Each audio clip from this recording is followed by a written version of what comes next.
our energy correspondent, Olu Philip, has been covering it and joins us now to tell us the conversations that have been going on there. Olu, good morning and welcome to the program. Good morning, Nigeria. Good morning, Eni. Yeah, so obviously we know that conversations cannot be far away from what's going on in the Middle East and obviously affecting oil prices and driving down home here in Nigeria. But give us a bit of, what you've been covering so far at CERA Week. So let's start this way. CERA Week is the biggest energy conference globally, and it usually will have anything between 10 to 12,000 thought leaders, company heads, global technology companies, ministers, including likes of the Secretary of Energy for the United States, from Europe, COP members, and technology institutes, technology companies, institutions, all coming together to always once a year discuss and perhaps just forge a system that defines or tries to draw what you could call a schematics or paint a portrait of what the global energy outlook would be for the year. And when we left off this conference last year, it was meant to be, for this year, a conference where new technologies will be discussed, convergence versus competition, which is now the leading trend. And so gladly or proudly, this year's conference was tagged convergence and competition, energy, technology, and geopolitics, just like as if there was an maybe thinking that something was going to happen.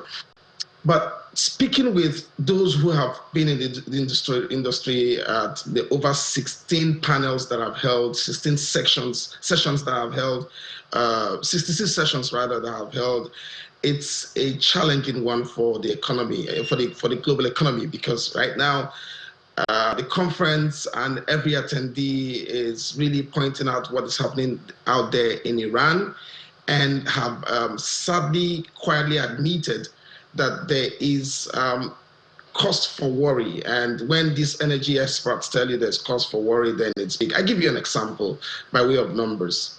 Now, from the calculations and all of the inputs that have been brought into this conference, even if that war stops today, it's going to take 270 days for all of that mess to be cleared up in terms of the cargoes that are hanging on the waterways. Now, what that tells you, if you need to understand by drilling further, if you divide it by 30 days, that will be 8 months.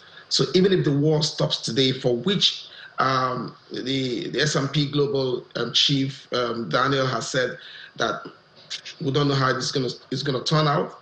Military and diplomatic solution may not necessarily bring solutions, as it were. Iran is not easily going to give up the Strait of Hormuz. That's the latest coming up, except they're guaranteed some kind of economic assurances and military safety. So it's a big quagmire that has triggered a lot of conversation. For instance, the European Union is rethinking its strategy in terms of what energy security means. All of that is being redesigned, is being reassessed. For instance, you have, in the name of trying to transit into renewable energy, Europe is paying a very heavy price today. You have a situation where in Europe, over 100 petrochemical companies have closed down. And so these are the conversations we're having. The United States is leading on this charge. They started last year or sometime a year and a half when the president announced drill, baby, drill. And it's a policy right now and strategy of the United States to be energy dominant. But they have tried to explain in some of the conversations held during the conference that dominance necessarily does not mean dominating, but it is dominance through partnership. So if you're able to take and dominance through making deals, so if you're able to seize that link and strike a deal, then dominance will mean partnership for you, while it will continue to remain dominance for the United States. And at this point, everybody, I hate to use the word selfish, but countries have to now dig deep and begin to look at how they can efficiently drive the business. Now, there's another big one. The question was asked, is the world running out of power supply? Now, so you think Nigeria, I hear the news back home, the minister apologizing over the epileptic power supply, and I chuckled and said to myself, I think we don't understand what the world is thinking. For instance, there's a conversation on the power supply need that is being discussed. So today, U.S. is the dominant, as it were, the dominant owners of chips and technology, but they need power to drive that.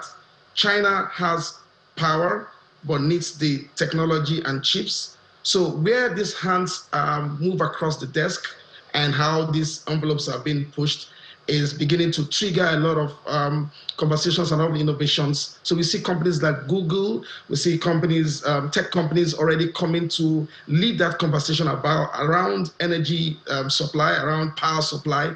It's now a big deal.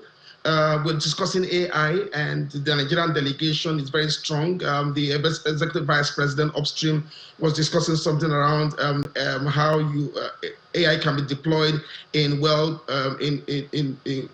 preservation, in reserves recovery, in production, in exploration, and Nigeria is beginning to look at the possibility of deploying all of that for efficiency. We also had a situation where the executive vice president for gas and new energy for NNPC, Mr.